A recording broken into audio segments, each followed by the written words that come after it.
கர்த்தருக்கே மகிமை உண்டாவதாக. இன்றைய நாளிலும் கூட அன்பான சகோதர சகோதரிகளே, என் அன்பின் வாழ்த்துகள் உங்கள் அனைவருக்கும் தெரிவித்துக் கொள்கிறேன். இயேசு கிறிஸ்துவின் நாமத்தினால் கர்த்தருடைய கிருபை, சமாதானம், ஆசீர்வாதம் எப்பொழுதும் உங்கள் அனைவரோடும் கூட இருப்பதாக. மத்தேயு 22வது அதிகாரம் 14வது வசனம் கூட நாம் வாசித்தோமானால், அந்தப்படியே அழைக்கப்பட்டவர்கள் அநேகர், தெரிந்து கொள்ளப்பட்டவர்களோ சிலர் என்றார். ஆமேன், ஹல்லேலூயா. ஆம் அன்பானவர்களே, இன்றைய நாளிலும் கூட இந்த வார்த்தை வசனம் தான் நாம் தியானிக்கும்படியே நம் தேவனாய் கர்த்தர் நமக்கு கொடுத்திருக்கிறார். சிறிது நேரம் தியானித்து ஜெபிக்கலாம். அழைக்கப்பட்டவர்கள் அநேகர் இருப்பவர்கள் மத்தியிலே நம் தேவனாய் கர்த்தர் அற்பமாக எண்ணப்பட்டவர் நம்மை தெரிந்து கொண்டார். ஆமென், ஹல்லேலூயா. தாவீதையும் கூட நம் தேவனாய் கர்த்தர் தெரிந்து கொண்டார். அற்பமாக எண்ணப்பட்ட தாவீது, சகோதரர்கள் மத்தியில் அற்பமாக எண்ணப்பட்ட தாவீது, ஆடுகளை மேய்த்து கொண்டிருந்த தாவீதை லட்சக்கணக்கான இஸ்ரவேல் ஜனங்களுக்கு தலைவனாக தெரிந்து கொண்டார்.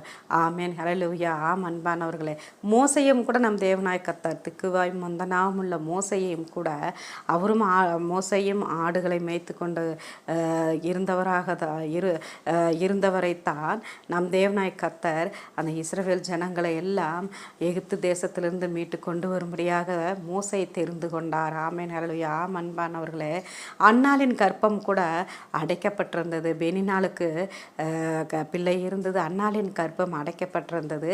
ஏற்ற வேலை வரும் பொழுது அந்த சாமுவேல் என்ற ஒரு ஆண் பிள்ளையை கர்த்தர் அன்னாளுக்கு கொடுப்பதற்கென்று அன்னாளை தேர்ந்தெடுத்தார். ஆமென், ஹல்லேலூயா. தெரிந்தும் கொண்டார்.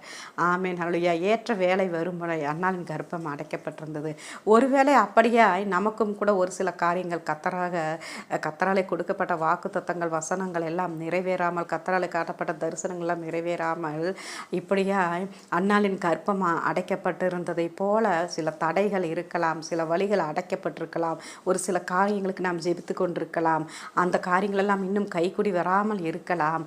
ஆமேன், ஹல்லேலூயா. நம் தேவனாய் கர்த்தர் அநேகர் மத்தியில் நம்மை தெரிந்து கொண்டிருக்கிறார். அன்பானவர்களே, ஒரு சிலரெல்லாம் வியாதியை நிமித்தமாக எழுந்து நடக்க முடியாதபடி இருக்கலாம். ஆமேன், ஹல்லேலூயா. ஒரு சிலர் விபத்துகளில் மரித்து போகலாம், வியாதிகள்னாலே மரித்து போகிறார்கள்.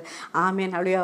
அநேகர் நன்றாக படித்தவர்கள், வசதி வாய்ப்பு இருப்பவர்கள், அவர்களெல்லாம் நம் தேவனாய் கர்த்தர் தெரிந்து கொள்ளவில்லை. அன்பானவர்களே, நாம் அற்பமாக யார் முன்பாக நாம் அற்பமாக எண்ணப்படுகிறோமோ, நம் குடும்பத்தில் இருப்பவர், உறவினர்கள் முன்பாக, அக்கம்பக்கத்து மனிதர்கள், நமக்கு தெரிந்தவர்கள், நம்மோடு பழகுகிறவர்கள், வேலை செய்யும் இடங்களிலே அப்படியா யாரெல்லாம் நம்மை அற்பமாக நம்மை நினைத்து கொண்டு இருக்கிறார்களோ, எந்த குற்றமும் செய்யாமல், எந்த தவறுமே இல்லாமல் நம்மை குற்றப்படுத்தி பேசுவது, நம்முடைய இருதயத்தை காயப்படுத்தும்படியாக பேசுவது, இப்படியா அற்பமாக எண்ணப்பட்டவர்களாக இருக்கலாம். ஆமேன், ஹல்லேலூயா. ஆனால் ஏற்ற வேலை ஒன்று வைத்திருக்கிறார். அன்னாலை எப்படி அந்த ஏற்ற வேலை வரும் பொழுது அன்னாளுடைய விண்ணப்பத்தை ஜபத்தை எல்லாம் கேட்டு சாமுவேல் என்று ஒரு ஆண் பிள்ளையை கொடுத்தார். ஆமேன், ஹல்லேலூயா. ஆம் அன்பானவர்களே, நமக்கும் நம் தேவனாய் கர்த்தர் வேலை நேரம் ஒன்று வைத்திருக்கிறார்.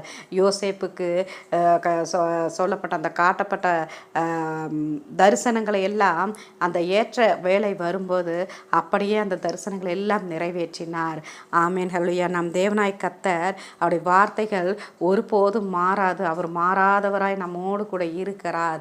ஆமேன், ஹல்லேலூயா. அற்பமாக யாரெல்லாம் யார் முன்பாக, யார் கண்களுக்கு முன்பாக நாம் இன்றைய நாளிலே அற்பமாக எண்ணப்பட்டவர்களாக இருக்கிறோமே, அவர்களுக்கு முன்பாக நம் தேவனாய் கர்த்தர் நம்மை உயர்த்த வல்லமையுள்ள தேவனாய் நம்மோடு கூட இருக்கிறார். நம்ம அப்படியே ஜெபிக்கலாம். அன்பானவர்களே, ஸ்தோத்திரம் ஆண்டவரே. இன்றைய நாளில் உம்மால் கொடுக்கப்பட்ட இந்த வார்த்தை வசனத்துக்காக நன்றி செலுத்துகிறோம் அப்பா. மத்தேயு 22வது அதிகாரம் 14வது வசனத்திலே, அப்பா, அழைக்கப்பட்டவர்கள் அநேகர் மத்தியிலே நீர் எங்களை தெரிந்து கொண்டீரே அப்பா, ஒன்றுக்கும் உதவாத ஒரு குப்பையாக அப்பா உமக்கு ஸ்தோத்திரம், ஒரு சேற்றை போல அப்பா தகப்பனே உமக்கு ஸ்தோத்திரம் ராஜா, இருக்கிற எங்களை நீர் தெரிந்து கொண்டீரே அப்பா. அநேகர் மத்தியில் இன்றைய நாட்களில் அப்பா நாங்கள் எண்ணப்பட்டவர்களாக இருக்கிறோமோ அப்பா உமக்கு ஸ்தோத்திரம் சாமி. எங்களை நீர் அப்படியே தெரிந்து கொண்டீரே, அற்பமாக ஒன்றுக்கு உதவாத எங்களை நீர் தெரிந்து கொண்டதுக்காக நன்றி செலுத்துகிறப்பா.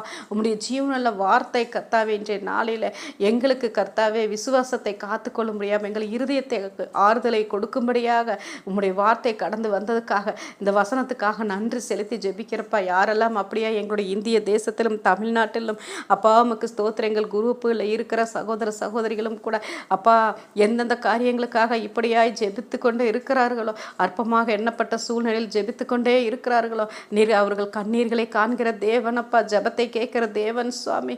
அப்பா உமக்கு ஸ்தோத்திரம் அப்பா. நீர் ஆம் என்றும் ஆமேன் என்றும் பதில் தருவது மாத்திரமல்ல அப்பா, உமக்கு ஸ்தோத்திரம் அப்பா. வானமும் பூமியும் ஒளிந்து போனாலும் ஒளிந்து போகாத உம்முடைய வார்த்தைகளுக்காக நன்றி செலுத்துகிறப்பா. நீர் அப்படியாய் கர்த்தாவே சுவாமி உம்முடைய வார்த்தை வசனங்களை வாக்குத்தத்தங்கள் எல்லாம் எங்கள் வாழ்க்கையை நிறைவேற்றவும் வல்லமையுள்ள தேவனாய் இருக்கிறீரே சப்பா. தகப்பன் அதற்காக நன்றி செலுத்துகிறேன். என்னால் சொல்லப்பட்ட வார்த்தை வாக்குத்தத்தங்களை நான் கட்டாயமாய் நிறைவேற்றுவேன். பொய் சொல்ல நான் ஒரு மனிதனும் அல்ல, மனமாற நான் ஒரு மனுப்புத்தனும் அல்ல என்று இந்த வார்த்தைக்கு வசனத்தை நீர் எங்களுக்கு கொடுப்பதற்காக நன்றி செலுத்துகிறேன் சப்பா. தகப்பனே உமக்கு ஸ்தோத்திரம் அப்பா. பொல்லாப்பு உனக்கு நேரிடாது, வாதைவன் கூடாரத்தை அணுகாது என்று ஆண்டவரே அப்பா உமக்கு ஸ்தோத்திரம். இந்த வசனத்தை யாரோ ஒரு சிலருக்கு கொடுக்கிறீரப்பா. அநேக நேரங்களில் நான் பலவீனமானவன், என்னால் ஒன்றும் செய்யக்கூடாது, நான் இருப்பதே வேஸ்ட் என்று அப்பா உமக்கு ஸ்தோத்திரம். நான் மரிப்பது அப்பா உமக்கு ஸ்தோத்திரம் நல்லதென்றும் கூட நீ எண்ணுகிறாய் அப்பா உமக்கு ஸ்தோத்திரம். என்னுடைய கரத்தில் நீ விலையேற பெற்றவன், என்னுடைய கரத்தில் நீ விலையேற பெற்ற ஒரு மகன் என்று கர்த்தாவே சாமி இப்படியாய் சொல்லுகிறீரே. இந்த வார்த்தை வசனத்துக்காக உமக்கு நன்றி செலுத்துகிறப்பா. உம்மால் சொல்லப்பட்ட வார்த்தை வசனத்தின்படி நீர் எங்களோடு இருக்கிறபடினால உமக்கு மனதார நன்றி செலுத்தி ஜெபிக்கிறப்பா. நீர் எங்களை தெரிந்து கொண்டதுக்காகவும் உமக்கு ஸ்தோத்திரங்களை செலுத்துகிற. ஏற்ற வேலை வரும்போது கட்டாயம் நீர் எங்களை உயர்த்துகிற தேவனாகவும் இருக்கிறீரே அப்பா. அதுக்காக நன்றி செலுத்துகிறோம் அப்பா. ஸ்தோத்திரங்களை செலுத்துகிறேன். இயேசு கிறிஸ்துவின் நாமத்தில் ஜெபிக்கிறோம் எங்கள் ஜீவன நல்ல பிதாவே, ஆமென்.